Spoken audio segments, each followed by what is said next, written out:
It is important for me to leave the story of my life in these pages, for if something happens to me, it will help my sisters to serve the Order's cause well. I have decided to devote my entire life to my beloved Akbar. From the moment I learned of his existence until I draw my final breath, I will worship him. Akbar has given me what no man could ever dream of.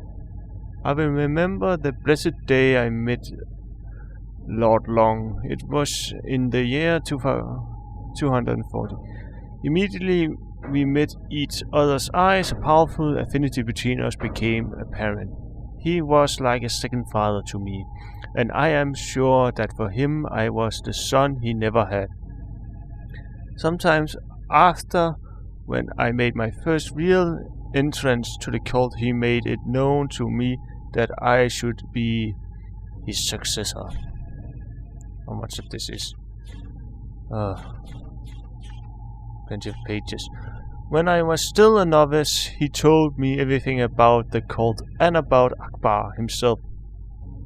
He told me that the ultimate goal of the cult was to invoke Akbar into our dimension, that he had laid the foundations to make this invocation ritual happen, but that unfortunately he would not live to see the day of its completion. Thanks to his powerful clairvoyance, he had already seen the hour of his death. He begged me to continue the preparation needed to fulfill Akbar's grand design. When he died the following year, just as he had predicted, his prophetic words resounded in my mind, and when I had only just been accepted as a full member of the cult, I was made its high priest. This day marked my greatest grief and my greatest joy. The immeasurable grief of losing my mentor and father, and the unspeakable joy of knowing that our Lord's coming was imminent. A long period of research started for me then. I became closer and closer to Akbar, as close as a mere mortal can be a god. I saw what cannot be seen, heard things that made no sound, and felt things that no man could ever hope to feel. Akbar gave me more and more power. Some physical power, of course, but also great mastery of the magic arts. Akbar is more than a god to me. He is my son, my heir, and my nourishment. He is everything to me. Thanks to his supernatural inspiration, I took the reins of his cult with an iron hand.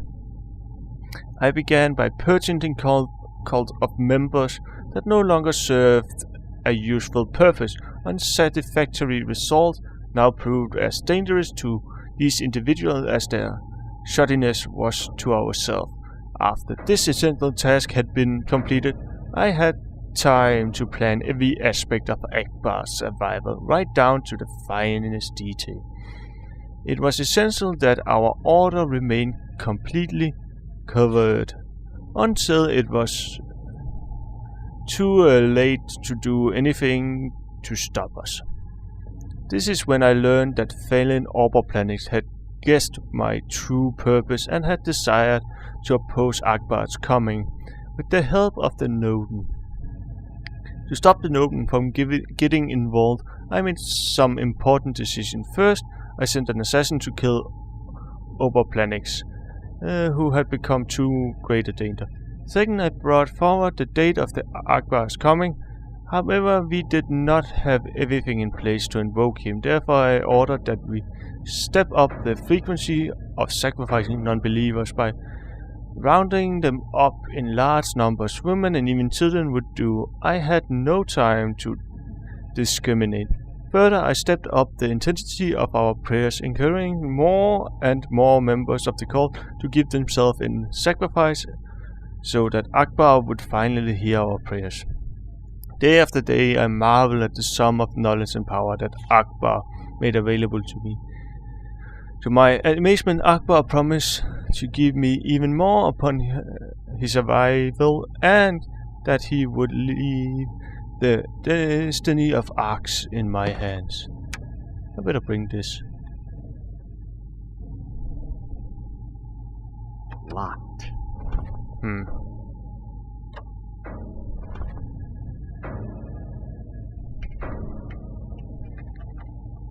I can't do that. I need to find a way to open that chest. Where does this lead?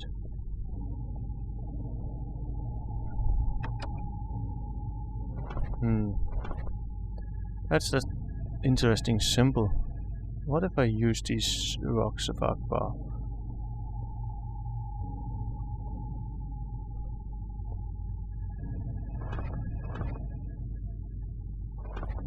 I'm one short.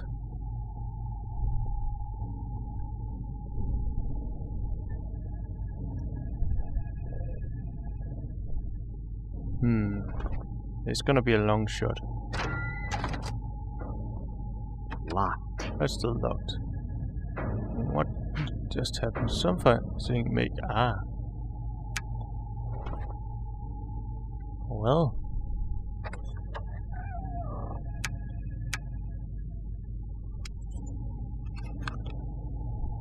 At last the time has come. Soon my body will be host to Akbar, and together as one we will rule over Arx. If something bad should happen to me, I wish to leave this note so that someone else might continue my work for the good of Arx.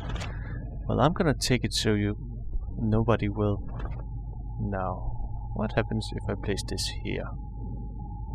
Now, I'll need the sword.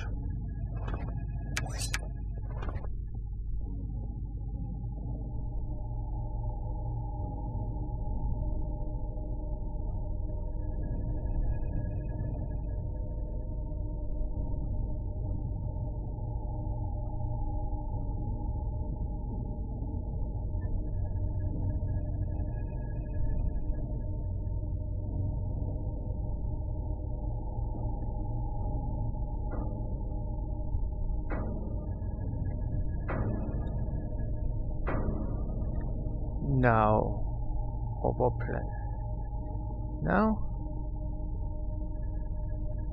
I will revenge the death of Phelan Overplanix and all the other innocents you have murdered.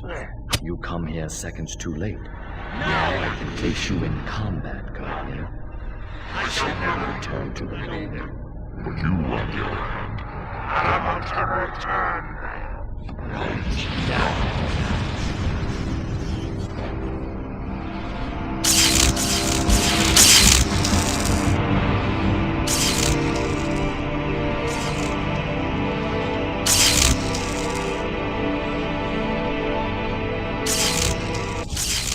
I better get my bow out.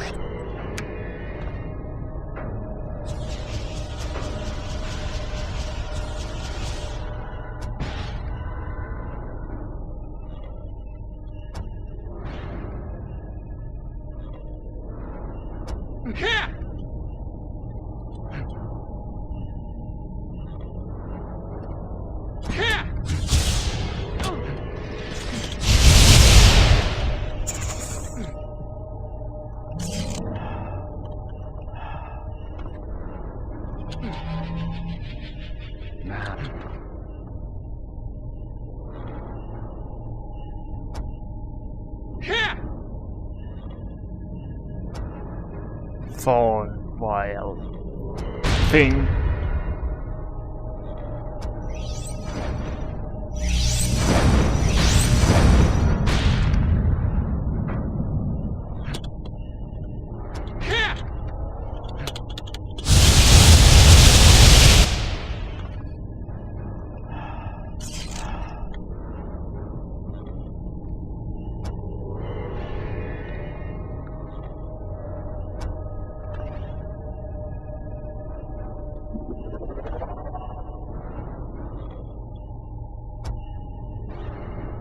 Now, as long as I can keep my distance.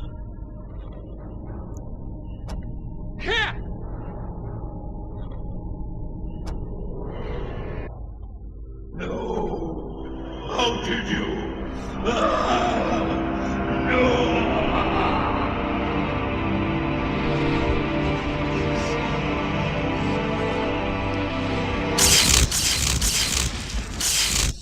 What have you done? Akbar may have been evil, but he was the only one who could bring the sun back to Arx. Akbar should not have tried to manifest in this dimension. He knows the rules. Rules which you too must follow, Guardian. Master, what do you mean? The rules are set in stone and cannot be broken, Guardian. You were sent by the Noten and must return there the moment your mission has been completed.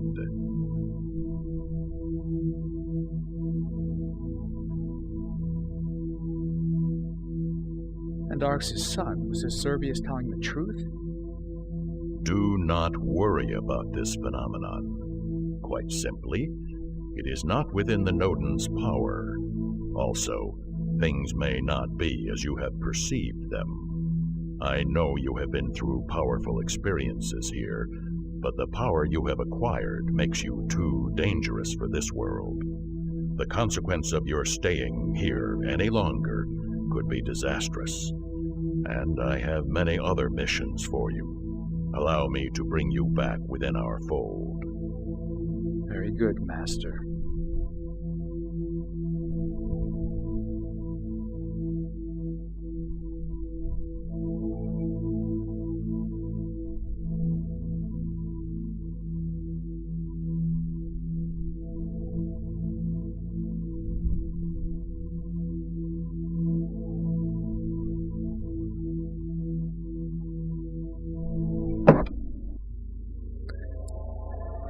That is the end of Arx Fatalis. I will leave you with the credits now. Farewell.